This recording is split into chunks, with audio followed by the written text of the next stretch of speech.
এটা হচ্ছে wifi smart camera. আপনারা এখানে দেখতে পাচ্ছেন লেখা আছে dual lens wifi IP camera. মানে এই ক্যামেরাটা আপনি দুইটা লেন্স পাবেন। আমি আপনাদেরকে আনবক্সিং করে দেখাচ্ছি এই ক্যামেরার মধ্যে আসলে কী কী পাবেন। তো প্রথমে একটা ম্যানুয়াল দেখতে পাচ্ছেন। এই ম্যানুয়াল থেকে বোঝা যাবে যে আসলে আপনি কীভাবে সেট আপ করবেন, মানে বিস্তারিত দেওয়া আছে। ম্যানুয়াল যাদের ইচ্ছা তারা পড়ে নিতে পারেন। এরপর এখানে দেওয়া আছে একটা অ্যাডাপ্টারটা দেখতে পাচ্ছেন 5 ভোল্টের অ্যাডাপ্টার, এবং এখানে 1500 মিলি অ্যাম্পিয়ার মানে 1.5 অ্যাম্পিয়ার এটা কারেন্ট যাবে। তো এই অ্যাডাপ্টারের সাথে আবার একটা ক্যাবলও দেওয়া থাকবে, এবং এখানে একটা মাউন্ট দেওয়া আছে দেখতে পাচ্ছেন। এই মাউন্টটা কীভাবে ব্যবহার করতে হয় সেটা আমি আপনাদেরকে দেখিয়ে দেবো, এবং এখানে রয়্যাল প্লাগ আছে, এবং এখানে একটা বড়সড় টাইপ সি পোর্টে যে কেবলটা আছে এই কেবল দেওয়া আছে। এরপরে আছে ক্যামেরা ইউনিট। তো ক্যামেরা ইউনিটটা আমি আপনাদেরকে ওপেন করে দেখাচ্ছি। এটা হচ্ছে আমাদের মূল ক্যামেরা। এই ক্যামেরাটা কিভাবে সেট আপ করবেন, সেট আপ করা খুবই সহজ। যে কোনো টাইপ সি পোর্টে যে কেবল আছে এই কেবলটা লাগিয়ে নেবেন। আমি আপনাদেরকে এই কেবলটা লাগিয়ে দেখাচ্ছি, এবং কেবলের অ্যাডাপ্টারটা এটা আপনারা সবাই তো বুঝবেন এইটা। তো আমি কেবলটা লাগিয়ে নিলাম, এবার আমি পাওয়ার দিয়ে দিচ্ছি। এবার এখানে কানেকশন করবেন কোথায়? কানেকশন করবেন হচ্ছে এই যে পিছনে দেখেন এখানে টাইপ সি যে পোর্টটা আছে, এই যে টাইপ সি পোর্ট, এই টাইপ সি পোর্টের সাথে এখানে আপনার যে সি টাইপ যে কেবলটা আছে এটা আপনি জাস্ট লাগিয়ে দিবেন। লাগিয়ে দিলে কিন্তু আপনার এই ক্যামেরা সেট আপের কাজ শেষ। মানে ক্যামেরা কিন্তু এখন আপনার রেডি। ক্যামেরা কিন্তু কিছুক্ষণের মধ্যে দেখবেন যে পাওয়ার চলে আসছে। এখানে কিন্তু অলরেডি আপনি দেখতে পাচ্ছেন নাইট ভিশন যে এলইডিগুলো আছে সেটা দেখা যাচ্ছে।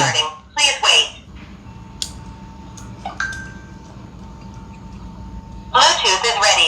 Please scan the QR code on the camera and wait for the connection. এখন বলতেছে যে ক্যামেরাটা রেডি। এখন এই ক্যামেরাটা কিউআর কোডের মধ্যে কানেকশন করতে হবে। কিভাবে কানেকশন করবেন সেটা আমি দেখিয়ে দিচ্ছি। এর আগে আপনাদেরকে দেখা, এখানে যদি আপনার মেমোরি কার্ড ব্যবহার করেন তাহলে মেমোরি কার্ডটা কোথায় ব্যবহার করবেন? মেমোরি কার্ড ব্যবহার করবেন এইখানে যে ক্যামেরার সামনে যে দুইটা লেন্স আছে, দুইটা লেন্সের এইখানে একটু উপরে যদি তাকান তাহলে দেখতে পাবেন এইখানে কিন্তু আপনার মেমোরি কার্ড লাগানোর ব্যবস্থা আছে। আর এই পাশে যেটা এটা হচ্ছে রিসেট বাটন, এইটাই যে ডান পাশে এটা হচ্ছে রিসেট বাটন, আর এখানে হচ্ছে মেমোরি কার্ড। তো মেমোরি কার্ড বসে যখন আপনি এটা কানেকশন দিয়ে দিবেন তখন কিন্তু এটা রেডি, মানে মেমোরি কার্ড ছাড়াও লাগাতে পারবেন। এখন আমি আপনাদেরকে দেখাচ্ছি এটা মোবাইলের সাথে আপনি কিভাবে কানেকশন করবেন। এবার আমাদের কাজ হচ্ছে আমরা এটার জন্য একটা অ্যাপ ইনস্টল করবো। অ্যাপটা কোথায় পাবো? অ্যাপটা আমরা প্লে স্টোরে পাবো। আমরা প্লে স্টোরে এখানে যাচ্ছি। প্লে স্টোরে গিয়ে এখানে সার্চ দেবো V380 প্রো। তো এখানে লিখবো হচ্ছে V380 প্রো। এখানে যে অ্যাপটা আছে এই অ্যাপটা আমরা এখান থেকে ইনস্টল করব। দেখতে পাচ্ছেন এই অ্যাপ কিন্তু অলরেডি আমার এখানে ইনস্টল করা আছে। তো আমি অ্যাপটা ওপেন করে নিচ্ছি। এই অ্যাপ ওপেন করার পরে এখানে দেখতে পাচ্ছেন অলরেডি একটা ডিভাইস দেখাচ্ছে, এটা ফাউন্ড এ নিউ ডিভাইস। আমরা এই ডিভাইসটা এখান থেকে ক্লিক করে কিন্তু আমরা এটা চালু করতে পারি, আবার আমরা চাইলে অন্যভাবেও করতে পারি। আমি এটা আপনাদের ক্লিক করে এখানে চালু করে দেখাচ্ছি। আমি এখানে ক্লিক করছি। তো এখানে আপনাকে বলছে যে আপনার যে ওয়াইফাই যে আপনার নেটওয়ার্ক আছে, আমি অলরেডি 5G তে ব্যবহার করছি। 5G দিয়ে এটা কানেকশন করা যাবে না, আপনাকে করতে হবে 2.4G। যেটা দেখেন এখানে 2.4G আছে, 5G আছে। আপনার যে 5G কানেকশনটা আছে সেটা কিন্তু কানেকশন হবে না। আমি এখানে যে রোজে এটা 2.4 GHz এটা আমরা কানেকশন করব। তো এখানে ওয়াইফাই আপনার আইডি এবং পাসওয়ার্ড দেওয়া আছে, মানে এটা ওয়াইফাই পাসওয়ার্ড এবং এটা ওয়াইফাই নেটওয়ার্ক। আপনি যদি নতুন কোনো ওয়াইফাই নেটওয়ার্কের সাথে কানেকশন করতে চান, এই যে ডান পাশে যে অ্যারো চিহ্ন আছে, তীর চিহ্ন আছে, এখানে ক্লিক করবেন। ক্লিক করলে কিন্তু এখানে দেখাবে যে আপনার কী কী নেটওয়ার্ক এখানে আছে। এবার দেখতে পাচ্ছেন এখানে আমার ওয়াইফাই নেটওয়ার্ক এবং ওয়াইফাই পাসওয়ার্ড দেওয়া আছে। এখান থেকে যে চোখ যে আইকনটা আছে এখান থেকে কিন্তু পাসওয়ার্ডটা আপনি ভেরিফাই করে নিতে পারেন। পাসওয়ার্ডটা কিন্তু অবশ্যই আপনি কনফার্ম হয়ে নেবেন যে পাসওয়ার্ড ঠিক আছে কিনা। এরপর আমরা কনফার্মে ক্লিক করছি। এখানে এখন বলছে যে ক্যামেরার নিজস্ব একটা হটস্পট তৈরি হয়েছে সেই হটস্পটের সাথে কানেকশন করার জন্য, এবং এখানে লেখা আছে connect AP spot. AP spot মানে হচ্ছে অ্যাক্সেস পয়েন্ট যে হটস্পটটা এইখানে দেখা আছে, দেখেন যে এমবি যেটা, এটা হচ্ছে ক্যামেরা আমাদের নিজস্ব হটস্পট। তো আমরা এই হটস্পটে কানেকশন করছি।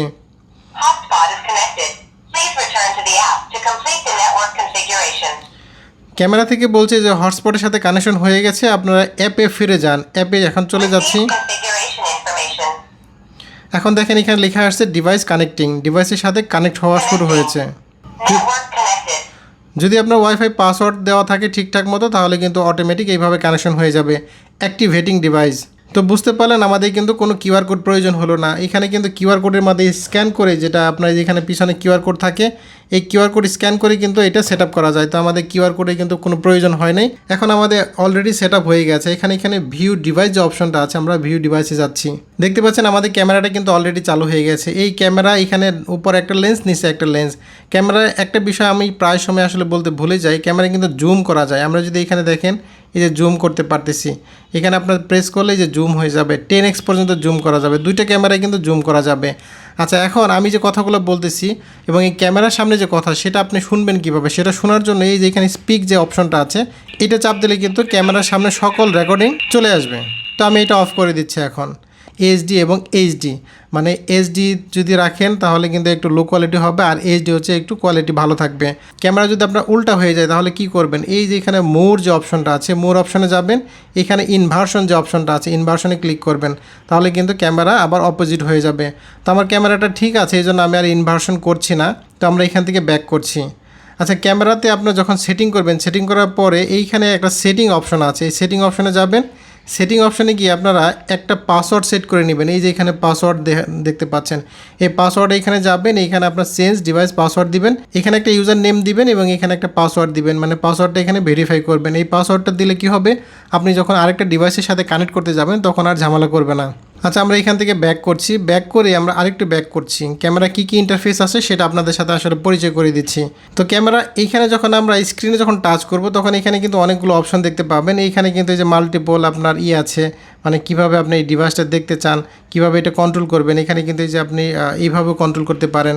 আরেকটা বিষয় আপনাদেরকে বলি, এইখানে কিন্তু এই যে আপনার কন্ট্রোলিং আছে। কন্ট্রোলিংটা কি, এই যে এখানে দেখেন ক্লিক করলে এই যে এখানে আপনার মাউসের মতো কন্ট্রোলিংটা চলে আসবে।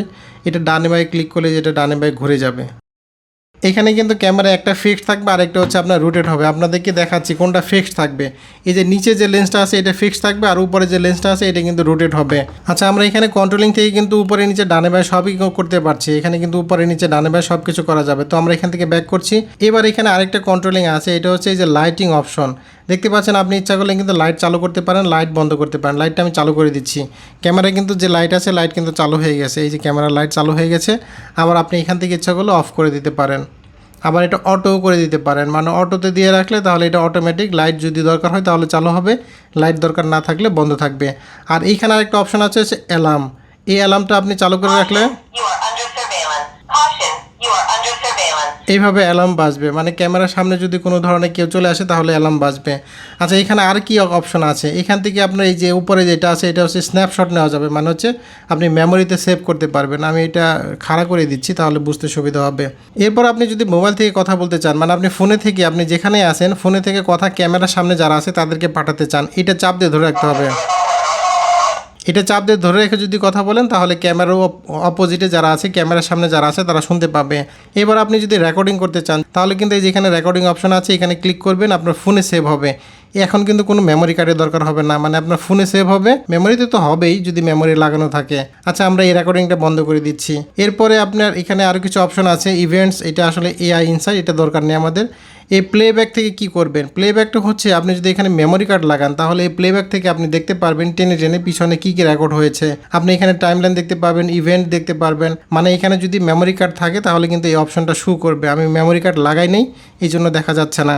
আচ্ছা, এরপরে আমরা এখান থেকে আবার এই যে উপরে লাইভ অপশনটা আছে, লাইভ অপশনে আমরা ফেরত যাচ্ছি আমাদের মেইন স্ক্রিনে। এখানে সেটিংস অপশন আছে, তো আমরা সেটিংসে ক্লিক করি।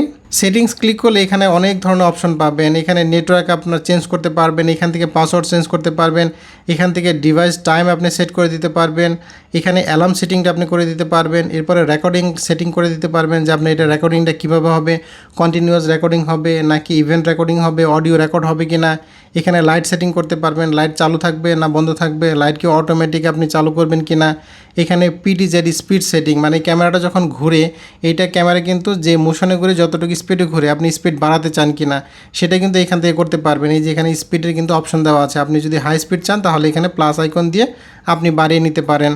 এরপর আছে পিটিজেড অটো পেট্রোল। এই অটো পেট্রোল যদি আপনি অপশন চালু করে রাখেন তাহলে এটা অটোমেটিক নিজে নিজে ডানে বায়ে ঘুরবে, ঘুরে ঘুরে পেট্রোলিং করবে। এরপর হচ্ছে device volume setting. Device volume সেটিংটা এখানে হাই করা আছে, আসলে এত দরকার নেই, আর একটু কমিয়ে রাখছি আমি। তো এইখানে আসলে ডিভাইস ভলিউমটা আপনি এখান থেকে সেট করে দিতে পারবেন। তারপরে ডিভাইস ভলিউম সেটিংয়ের পরে হচ্ছে ডিভাইস অ্যাক্সেস লগ। অ্যাক্সেস লগে থেকে কি কি আছে, এই ক্যামেরাটা আসলে কোন কোন আইডি থেকে কখন এটা অ্যাক্সেস করা হয়েছে, আইপি অ্যাড্রেস সহ এখানে দেওয়া থাকবে।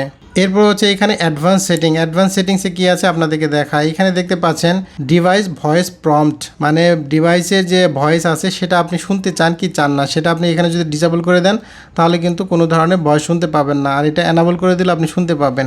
এখানে ইংলিশ লেখা আছে, ইংলিশ থেকে আপনি এখানে চায়নাও করতে পারবেন, মানে এটা ইংলিশতে বলবে না চায়নাতে বলবে।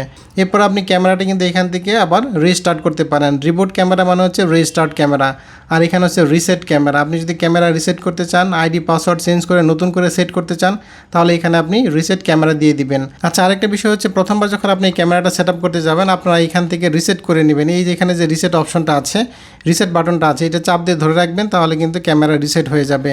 তো এইভাবে রিসেট করে নিলে আপনার সুবিধা কি, আপনার ক্যামেরাটা সেট আপ করতে খুব অল্প সময় লাগবে, খুব সহজে আপনি এটা সেট আপ করতে পারবেন। তো অল্প বাজেটের এই ডুম ক্যামেরাটা আসলে অসম্ভব এবং খুবই ভালো ফিচার আছে এবং এটা কিন্তু সেট আপ করা সহজ। আরেকটা জিনিস আপনাদেরকে দেখানো হয় নাই যে মাউন্টিংটা কীভাবে বসাবেন। এইখানে দেখেন গ্যাপ আছে, এই গ্যাপের সাথে এই যে মাউন্ট যদি আপনি এইভাবে বসিয়ে দেন, তাহলে কিন্তু খুব সুন্দর বসে যাবে। এখন এই মাউন্টটা কিন্তু আপনি যে এখানে যে স্ক্রু লাগানোর ব্যবস্থা আছে, স্ক্রু এখানে লাগিয়ে দিলেন এবং এটাও কিন্তু টাইট করার ব্যবস্থা আছে, এটা টাইট করে দিলেন। এরপর আপনি মাউন্ট এখানে যেভাবে খুশি সেভাবে আপনি সেট করে দিতে পারেন, মানে আপনার যেভাবে সুবিধা মনে হয় আপনি সেভাবে এখানে সেট করে দিতে পারেন। মানে আপনি ক্যামেরাটা কোথায় লাগাবেন, কিভাবে লাগাবেন, কোন অ্যাঙ্গেলে লাগাবেন, সব কিছু কিন্তু আপনি এখান থেকে নির্ধারণ করে দিতে পারেন। এটা হচ্ছে আপনি এইখানে লাগাবেন এরকম না, আপনি এইভাবে ঝুলিয়ে দিতে পারেন। উপরে যদি এইভাবে ঝুলিয়ে রাখতে চান তাহলে কিন্তু ঝুলিয়ে রাখতে পারেন। মানে আপনার যেভাবে সুবিধা আপনি কিন্তু ক্যামেরাটা এইভাবে সেট করে দিতে পারেন। ক্যামেরা আপনি উল্টা করে রাখেন আর আপনি ভাজিয়ে রাখেন, কোনো সমস্যা নেই। এখানে কারণ হচ্ছে ইনভার্সন যে অপশনটা আছে, এটা দিয়ে কিন্তু ক্যামেরা উল্টিয়ে দেওয়া যায় আর ক্যামেরাটা আবার কিন্তু সোজাও রাখা যায়। মানে ক্যামেরার যে ফুটেজটা সেটা আপনি কিভাবে দেখতে চান সেটা কিন্তু আপনি ইচ্ছামতো সেটিং করে দিতে পারবেন। এই কারণে এই মাউন্টটা আপনি ব্যবহার করলে কিন্তু আপনি খুব অনায়াসে আপনি যেভাবে খুশি সেভাবে সেট আপ করে নিতে পারেন। এটা হচ্ছে ওয়াইফাই ক্যামেরা। এই ওয়াইফাই ক্যামেরা দিয়ে আপনি যদি ব্যবহার করেন তাহলে 50 ফিটের মধ্যে আপনি কোনো ধরনের ওয়াইফাই ছাড়াই সেটিং করতে পারবেন। এটা ক্যামেরার নিজস্ব হটস্পট দিয়ে করতে পারবেন। আর যদি আপনি 50 ফিটের বাইরে চলে যান, দেশের বাইরে চলে যান, অথবা আপনি অনেক দূরে থেকে কন্ট্রোল করতে চাচ্ছেন, সেক্ষেত্রে কিন্তু আপনার ওয়াইফাই লাগবে অথবা আপনি ওয়াইফাই যে কোনোভাবে সেট করতে পারেন। ওয়াইফাই অনেকেই চায় যে আমার তো ওয়াইফাই নেই, সেক্ষেত্রে আমি কীভাবে কানেকশন দেবো। যাদের বাসায় ওয়াইফাই নেই তারা কিন্তু এই যে এই ধরনের আপনারা এই ব্যবহার করতে পারেন, রাউটার ব্যবহার করতে পারেন। এগুলো হচ্ছে পকেট রাউটার। এই পকেট রাউটার একবার চার্জ করলে আপনার 8-10 ঘন্টা অনায়াসে চলে যায়। এই পকেট রাউটারগুলো আপনি শুধুমাত্র 8-10 ঘন্টা পরে একটু চার্জ দিবেন বা 5-7 ঘন্টা পরে চার্জ দিবেন এবং এটা কিন্তু ব্যবহার করা খুবই সহজ। সিম ব্যবহার করবেন, একই সাথে আপনার 10-15টা ডিভাইস ব্যবহার করতে পারবেন। সম্ভবত 10টা ডিভাইস একই সাথে কানেক্ট করা যায়। তো হ্যাঁ, যেখানে দেখতে পাচ্ছেন 10 ওয়াইফাই কানেকশন, মানে 10টা কানেকশন আপনি একসাথে এটা দিয়ে সেট করতে পারবেন। মানে যারা আপনারা চাইতেছেন যে আমাদের ওয়াইফাই নেই, আমরা ওয়াইফাই ছাড়া কীভাবে চালাবো, আপনারা কিন্তু এটা এই যে এরকম একটা রাউটার কিনে সিম দিয়ে চালাতে পারেন। সেক্ষেত্রে কিন্তু আপনাদের আর কোনো ধরনের ওয়াইফাই লাগবে না। আর যদি আপনারা একান্তই চান যে না আমরা ওয়াইফাই ব্যবহারই করব না, সেক্ষেত্রে কিন্তু 50 ফিটের মধ্যে আপনারা কানেকশন করে এটা চালাতে পারবেন। ক্যামেরা নিয়ে আসলে অসংখ্য প্রশ্ন আছে। এই ক্যামেরা কীভাবে রেকর্ড হবে, ফোন থেকে এটা ডাউনলোড করা যাবে কি না। ফোন থেকে ডাউনলোডের অপশনও থাকে কিছু কিছু মডেলে। আর আপনি এখানে ফোন থেকে তো দেখতেই পারবেন, ফোন থেকে আপনি মেমোরি কার্ডে যত রেকর্ড আছে সব দেখতে পারবেন। আবার মেমোরি কার্ড থেকে কিন্তু আপনি ফরম্যাটই করে দিতে পারবেন। মানে মেমোরি কার্ড যখন ফুল হয়ে যাবে তখন কিন্তু ক্যামেরাটা আপনার ভিতরে যে মেমোরি কার্ড থাকবে, মেমোরি কার্ড আপনি রিসেট দিয়ে দিতে পারেন। অনেকেই জানতে চাই এই ক্যামেরার সাথে মেমোরি দেওয়া থাকবে কি না। আসলে ভাই, ক্যামেরার যে দাম, মেমোরির দাম প্রায় সমান। একটা যদি 128 জিবি মেমোরি কিনতে যান তাহলে প্রায় 1500 টাকার মতো খরচ হয়ে যাবে। মানে এই ক্যামেরার দাম আর মেমোরির দাম প্রায় সমান, যার কারণে একটা ক্যামেরা কেনা যে কথা, একটা মেমোরি কেনা সেই কথা। আপনারা যদি চান মেমোরি একসাথে নেবেন, সেক্ষেত্রে কিন্তু মেমোরি আলাদাভাবে আপনাদেরকে কিনতে হবে। ক্যামেরার সাথে শুধু ডিভাইস দেওয়া থাকবে এবং চার্জার বা অ্যাডাপ্টার যেটা আছে, কেবল এগুলো দেওয়া থাকবে, আর অন্য কিছু কিন্তু দেওয়া থাকবে না। মেমোরি কার্ড কিনতে হলে অবশ্যই আপনি আলাদাভাবে কিনতে হবে। আরেকটা বিষয় আপনাদেরকে বলা হয় না, সেটা হচ্ছে এই ক্যামেরা কিন্তু আপনারা বিদেশ থেকেও আপনারা দেখতে পারবেন। ক্যামেরাটা আপনি দেশের বাইরে থেকে কিভাবে দেখবেন সেটা আপনাদেরকে দেখাচ্ছি। আমি ক্যামেরা অ্যাপে আবার চলে যাচ্ছি। এখান থেকে আপনারা দেশের বাইরে থেকে কিভাবে কন্ট্রোল করবেন, সেই ক্ষেত্রে আপনারা এখান থেকে ব্যাক করবেন। ব্যাক করার পরে এইখানে দেখতে পাবেন এই যে 3 ডট যে অপশনটা আছে, 3 ডট থেকে এখানে শেয়ার অপশন আছে। এই শেয়ার অপশন যখন ক্লিক করবেন তখন এখানে ভিউ অনলি আছে, অ্যালাউ কন্ট্রোল আছে। আপনি কি কন্ট্রোল দিতে চান নাকি শুধুমাত্র দেখাতে চান, মানে যে এটা কন্ট্রোল করবে বা যার কাছে শেয়ার করবেন সে কি শুধু দেখবে নাকি সে কন্ট্রোলও করতে পারবে। তাহলে আপনি অ্যালাউ কন্ট্রোল দিয়ে দিতে পারেন, সে ম্যানেজও করতে পারবে, কন্ট্রোল করতে পারবে, সবই পারবে। তো এখন আমরা কনফার্মে ক্লিক করছি, আই নোতে ক্লিক করছি। এখন এখানে একটা কিউআর কোড দেওয়া থাকবে। এই কিউআর কোডটা আপনি হোয়াটসঅ্যাপ দিয়ে পাঠিয়ে দিবেন। যেখানে পাঠাবেন, যার কাছে পাঠাবেন, সে এই কিউআর কোড দিয়ে তার ডিভাইসের মধ্যে এই কিউআর কোডের মাধ্যমে এই ক্যামেরাটা কিন্তু সেট আপ করে নিতে পারবে। তো আশা করি বুঝতে পেরেছেন যে এটা দেশের বাইরে যারা আছেন তারা কিন্তু সেট আপ করে নিতে পারেন। আর অনেকেই জানতে চান এটা ফরম্যাট করবেন কীভাবে, মেমোরি কীভাবে ফরম্যাট করবেন সেটা আমি আপনাদেরকে দেখিয়ে দিই। এটা হচ্ছে আমার আরেকটা ক্যামেরা, সেট আপ প্রায় একই, সেম সেট আপ। তো এখান থেকে আপনারা যাবেন, সেটিংসে গিয়ে আপনারা এখানে এই যে রেকর্ডিংয়ে যাবেন, রেকর্ডিং সেটিংয়ে গেলে এখানে দেখতে পাচ্ছেন আমার রেকর্ডিংটা কন্টিনিউয়াস রেকর্ডিং আছে, ইভেন্ট রেকর্ডিং আছে, রেকর্ড অডিও আছে এবং এখানে এইচডি হবে না এইচডি মানে কোন রেজুলেশনে আপনি রেকর্ড করতে চান সেটা এখানে মার্ক করে দিবেন এবং এখানে কত পার্সেন্ট মেমরি খালি আছে, কত পার্সেন্ট ব্যবহার হয়েছে সেটাও কিন্তু এখানে দেখা যাবে। তো রিমেইনিং স্টোরেজ মানে এখানে কিন্তু আমার ম্যাক্সিমাম স্টোরেজ খালি আছে, মানে 12% ব্যবহার হয়েছে। আমি ফরম্যাট দিয়েছি অলরেডি একবার, তো এইখানে ফরম্যাট অপশনটা আছে, এই ফরম্যাটে একবার ক্লিক করলে কিন্তু আপনার মেমরি সব ফরম্যাট হয়ে যাবে। 64 জিবি একটা মেমরি যদি আপনারা ব্যবহার করেন তাহলে 4-5 দিন বা এটা রেজুলেশনের উপরে ডিপেন্ড করবে, এটা হয়তো 5-6 দিনও আপনি ব্যবহার করতে পারেন। 64 জিবি আপনি যদি 4 দিনও ব্যবহার করেন, 4 দিন পরে একবার ফরম্যাট করে কিন্তু এটা কোনো ঝামেলার কাজ না। একবার ফরম্যাট করে দিলেন তাহলে কিন্তু পুনরায় আবার রেকর্ডিং শুরু হবে। তো ঠিক আছে, ভালো থাকবেন। যারা এই ক্যামেরাটা কিনতে চান এবং এই ক্যামেরা সহ আরও অসংখ্য ক্যামেরা আছে, এই ক্যামেরা যারা কিনতে চান আমি ওয়েবসাইটের লিঙ্ক দিয়ে দেবো আমাদের ডেসক্রিপশনে, সেখান থেকে চেক করে নেবেন এবং ক্যামেরা আপনারা আরও অনেক ধরনের মডেল পাবেন। এই সেম ক্যামেরা কিন্তু আবার সিম সাপোর্টেড ক্যামেরাও আছে, সেগুলো আপনারা আমাদের যে ওয়েবসাইটটা আছে সেই ওয়েবসাইটে আমি লিঙ্ক দিয়ে দেবো, সেখান থেকে আপনারা কিনতে পারবেন। তো ঠিক আছে, সবাই ভালো থাকবেন, আল্লাহ হাফেজ।